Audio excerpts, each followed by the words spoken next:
Hey gang, Dennis Tubbergen here with another video economic update. Today is Friday, March the 16th, 2018.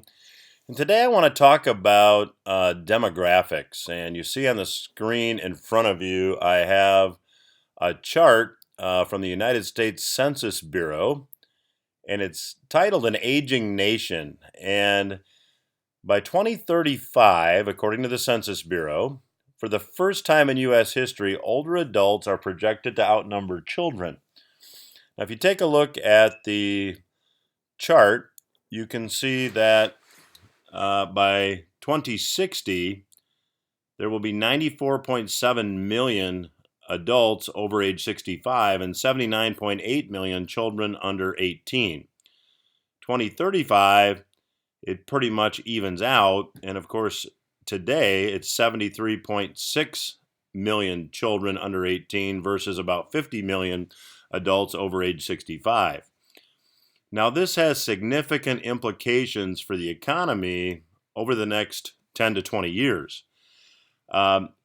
It's a known fact in a consumer spending dependent economy like the United States that the higher percentage of the population that you have in their peak spending years, which is mid 40s to 50, if we've had children and paid orthodontist bills and college tuition and elevated car insurance, you know that's when you spend the most money.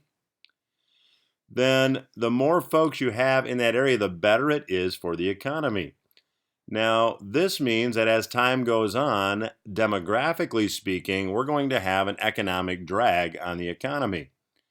And we're already starting to see that. In fact, the fastest growing segment in the workforce today are folks over age 75.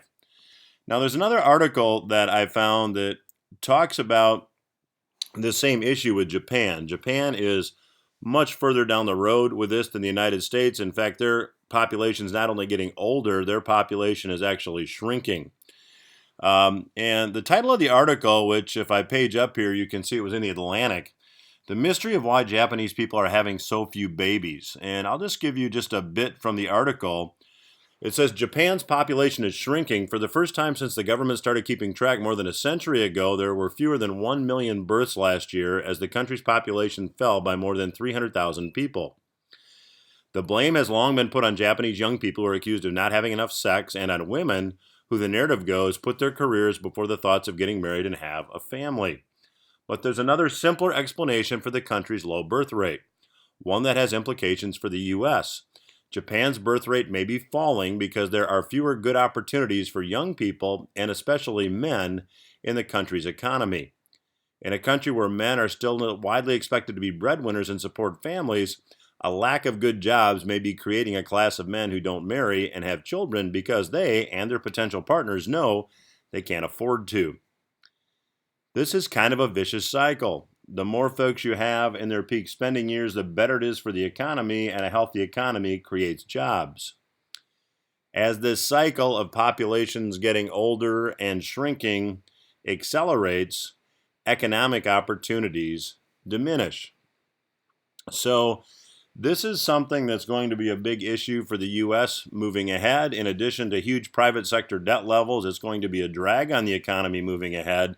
And we expect that that will affect certainly markets in the near term. So that is today's economic video update. It is Friday, March the 16th. I'm Dennis Tubbergen. Have a great weekend.